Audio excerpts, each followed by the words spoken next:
Hi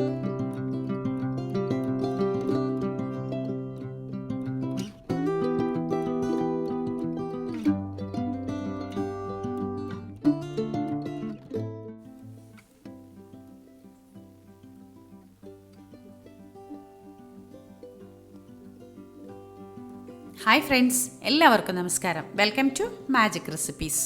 അപ്പോൾ ഇന്ന് നമ്മൾ ഉണ്ടാക്കാൻ പോകുന്നത് വളരെ ഫേമസ് ആയ ഒരു ഡിഷാണ്. ദാൽ മഖനി എന്ന് പറയും. ഒരു പഞ്ചാബി ഡിഷാണ്, നോർത്ത് ഇന്ത്യൻ. ഭയങ്കരമായിട്ട് നമ്മൾ ഇഷ്ടപ്പെട്ട് കഴിക്കുന്ന നാൻ റോട്ടി, റുമാലി റോട്ടി, ഇതിൻ്റെയൊക്കെ കൂടെ ഇഷ്ടപ്പെട്ട് കഴിക്കുന്ന ഒരു ഗ്രേവി കറിയാണിത്. ഇതിന് വേണ്ടിയിട്ട് നമ്മളിവിടെ റെഡ് കിഡ്നി ബീൻസും കറുത്ത പയറും, അതായത് ശരിക്കും ഈ കറുത്ത പയർ എന്ന് പറയുന്നത് മുഴുവനോടെയുള്ള തൊലിയോട് കൂടിയുള്ള ഉഴുന്നാണ് കേട്ടോ. അതാണ് ഈ കറുത്ത പയർ എന്ന് പറയുന്നത്. അതും മക്രോണി പയറും, ഇത് രണ്ടും കൂടി തലേ ദിവസം തന്നെ വെള്ളത്തിലിട്ട് നന്നായിട്ടൊന്ന് സോക്ക് ചെയ്ത് വെക്കണം. ഒരു ദിവസം മുഴുവൻ ഇത് വെള്ളത്തിൽ കിടക്കണം, ഒരു രാത്രി മുഴുവൻ. അതിന് വേണ്ടിയിട്ട് നമ്മൾ എടുത്തിരിക്കുന്നത് മഞ്ഞൾപ്പൊടി എടുത്തിട്ടുണ്ട്, മല്ലിപ്പൊടി, മുളക് പൊടി, പച്ചമുളക്, സവാള, തക്കാളി. സവാളയുടെ അളവിൽ തന്നെ തക്കാളി എടുക്കണം. പിന്നെ ബട്ടർ എടുത്തിട്ടുണ്ട്, പാല്. പിന്നെ ഈ സംഭവം എന്താണെന്ന് വെച്ചിട്ടുണ്ടെങ്കിൽ, നമുക്ക് ഈ ദാൽ മഖനി ഉണ്ടാക്കുന്ന സമയത്ത് വേറൊരു പ്രത്യേക മസാലയാണ്. അതിനൊരുപാട് ഇൻഗ്രീഡിയൻസ് ഉണ്ട് ആ മസാല ഉണ്ടാക്കാൻ വേണ്ടിയിട്ട്. അപ്പോൾ ഈസി ആയിട്ട് ഉണ്ടാക്കുന്ന മെത്തേഡാണ് ഞാനിവിടെ കാണിക്കുന്നത്. നമുക്കിത് സൂപ്പർ മാർക്കറ്റിൽ നിന്ന് വാങ്ങാൻ കിട്ടുന്ന ഒരു മസാല പൗഡറാണിത്, ദാൽ മഖനി മസാല പൗഡർ. ഇത് ഇങ്ങനെ തന്നെ ഒരു പാക്കറ്റ് ഒരു കറിക്ക് നമ്മൾക്ക് വേണ്ടി വരും. അതങ്ങനെ വാങ്ങി വയ്ക്കാം. ആദ്യം തന്നെ നമുക്ക് ഈ 2 കുതിർത്ത് വെച്ച പയറുകൾ ചേർത്ത് കുക്കറിൽ നന്നായിട്ട് വേവിച്ചെടുക്കാം. 2 കപ്പോളം വെള്ളം ഒഴിച്ചു കൊടുക്കുക, നല്ലപോലെ വേവിച്ചെടുക്കാം. ശരിക്കും ഇത് നല്ല വേവുണ്ട്, അതുകൊണ്ട് തന്നെ ഒരു 4-5 വിസിൽ വരുന്നത് വരെയും വേവിക്കണം കേട്ടോ. പിന്നെ ഫസ്റ്റ് വിസിൽ വന്ന് കഴിയുമ്പോൾ ഒന്ന് തീ കുറച്ച് വയ്ക്കുക, സിമ്മിലിട്ട് വേവിക്കാൻ ശ്രമിക്കുക. ഇല്ലെങ്കിൽ വെന്ത് കിട്ടില്ല, കുറേ വിസിൽ വരും, അത്രയേ ഉള്ളൂ. അപ്പോൾ അതുകൊണ്ട് അതൊന്ന് ശ്രദ്ധിക്കുക. ഒരു 6 വിസിലിന് ശേഷമാണ് ഞാൻ തുറന്നു നോക്കി കേട്ടോ. നല്ല പോലെ വെന്ത് കിട്ടിയിട്ടുണ്ട്. തീ കൂട്ടി വയ്ക്കുമ്പോൾ ഈ വെള്ളവും വറ്റിപ്പോവും, അപ്പോൾ അത് ബുദ്ധിമുട്ടാണ്. അതിനേക്കായി നല്ലത് നമ്മൾ തീ കൂട്ടാതെ തന്നെ ചെറിയ തീയിലിട്ട് വിസിൽ കൊടുക്കാൻ ശ്രമിക്കുക, കടലയോ ഇതുപോലുള്ള പയറുവർഗ്ഗങ്ങൾ വേവിക്കുമ്പോൾ. അതിനുശേഷം നമുക്ക് മറ്റൊരു കടായി എടുക്കാം. കടായി നല്ലപോലെ ചൂടായ ശേഷം ബട്ടർ ഇട്ട് കൊടുക്കാം. അത്യാവശ്യം വലിയൊരു കഷ്ണം ബട്ടറാണ് ഞാൻ ഇട്ട് കൊടുക്കുന്നത്. കുറച്ച് കുക്കിംഗ് ഓയിലും കൂടി ഒഴിച്ചു കൊടുത്തിട്ടുണ്ട്. സൺഫ്ലവർ ഓയിലാണ് ഞാനിവിടെ എടുത്തിരിക്കുന്നത്. കാരണം സവാളയൊക്കെ അത്യാവശ്യം നന്നായിട്ടുണ്ട്, അത് നന്നായി വഴറ്റി കിട്ടേണ്ടതുണ്ട്. അപ്പോൾ ബട്ടർ കൊണ്ട് മാത്രം നമുക്കത് മതിയാവില്ല. അപ്പോൾ അതുകൊണ്ട് കുറച്ച് ബട്ടറിന് ശേഷം നമ്മൾ കുറച്ച് എണ്ണയും കൂടി ചേർത്ത് കൊടുത്തു. വെളിച്ചെണ്ണ ഉപയോഗിക്കരുത്, കുക്കിംഗ് ഓയിൽ ഏതാണെങ്കിലും ഉപയോഗിക്കാം. വെളിച്ചെണ്ണ ഒഴിവാക്കിയിട്ട് സവാള ഇതുപോലെ ചോപ്പ് ചെയ്തെടുക്കാം. അതിനുശേഷം സവാള ചേർത്ത് കൊടുക്കാം. ബട്ടർ മുഴുവനായിട്ട് ഉരുകാനൊന്നും കാത്തു നിൽക്കണ്ട കേട്ടോ, അല്ലാതെ തന്നെ സവാള ചേർത്ത് കൊടുത്തുള്ളൂ. കാരണം എന്താ വെച്ചിട്ടുണ്ടെങ്കിൽ ബട്ടർ ഉരുകി കഴിയുമ്പോഴേക്കും അതിലേക്ക് തീ കരിഞ്ഞു പിടിക്കാനുള്ള ചാൻസസ് കൂടുതലാണ്. അപ്പോൾ അതുകൊണ്ട് ഈ നമ്മളിടുന്ന സവാളയുടെ കൂടെ തന്നെ ബട്ടർ ഉരുകിക്കോളും. സവാള വഴങ്ങി വരുന്ന നേരം കൊണ്ടിട്ട് നമുക്കൊരു കാര്യം ചെയ്യാം. നമ്മളെടുത്ത് വെച്ചിരിക്കുന്ന ഈ മസാല പൗഡർ ഉണ്ടല്ലോ, അതൊന്ന് പാലിൽ മിക്സ് ചെയ്ത് വെക്കേണ്ടതുണ്ട്. ഒരു 5 മിനിറ്റ് അതൊന്ന് മിക്സ് ചെയ്ത് മാറ്റി വെക്കേണ്ടതുണ്ട്. 1 കപ്പോളം പാലെടുക്കുക. അതിലേക്ക് ഈ ഒരു പാക്കറ്റ് മസാല പൗഡർ പൊട്ടിച്ചിട്ട് കൊടുക്കുക. നല്ല പോലെ മിക്സ് ചെയ്യാം.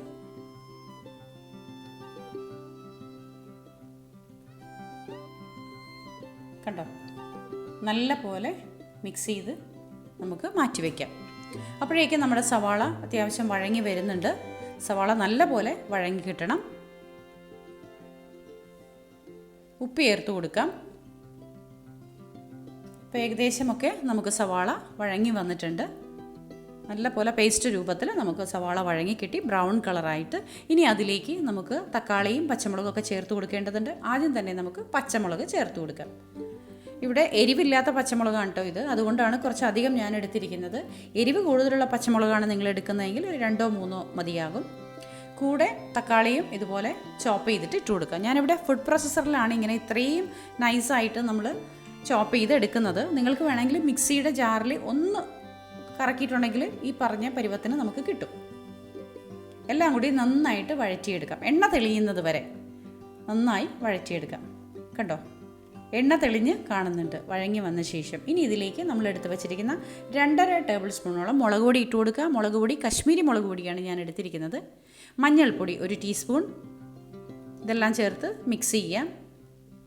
മല്ലിപ്പൊടി 1 ടീസ്പൂൺ, ഗരം മസാലപ്പൊടി 1/4 ടീസ്പൂൺ. ഗരം മസാലപ്പൊടി വളരെ കുറവ് മതി. കാരണം എന്താണെന്ന് വെച്ചിട്ടുണ്ടെങ്കിൽ നമ്മൾ ചേർത്തിരിക്കുന്ന ദാൽ മഖനിയുടെ മിക്സിംഗ് പൗഡർ ഉണ്ടല്ലോ, അതിൽ ഈ പറഞ്ഞതൊക്കെ ചേർന്നിട്ടുണ്ട്. മുളക് പൊടി അധികം ചേർന്നിട്ടുണ്ടാവില്ല, അതുകൊണ്ടാണ് നമ്മൾ മുളക് പൊടി അത്ര എടുത്തിരിക്കുന്നത്. ഇനി നമ്മൾ പാലിൽ മിക്സ് ചെയ്ത് വെച്ചിരിക്കുന്ന ഈ മസാല പൗഡർ ചേർത്ത് കൊടുക്കാം. നല്ലപോലെ മസാല പൗഡർ മിക്സ് ചെയ്ത ആ പാല് നമുക്ക് ഈ പറയുന്ന നമ്മുടെ വഴറ്റിയെടുത്ത് വെച്ചിരിക്കുന്ന സവാളയും തക്കാളിയും പച്ചമുളകും കൂടിയുള്ളതിൽ ചേർത്ത് കൊടുക്കാം. ഇഞ്ചിയും വെളുത്തുള്ളിയും ഒന്നും ചേർക്കണ്ട കേട്ടോ. കുറച്ചുകൂടെ പാലൊഴിച്ചിട്ട് നമുക്ക് ആ പൊടി പാത്രത്തിൽ പറ്റിയിരിക്കുന്നത് ഒന്നുകൂടെ കഴുകി ഒഴിച്ചു കൊടുക്കാം. ഇഞ്ചിയുടെയും വെളുത്തുള്ളിയുടെയൊക്കെ പൗഡർ നമ്മൾ ഈ എടുത്തിരിക്കുന്ന മസാല പൗഡറിൽ മിക്സിംഗ് ആണ് ഓൾറെഡി.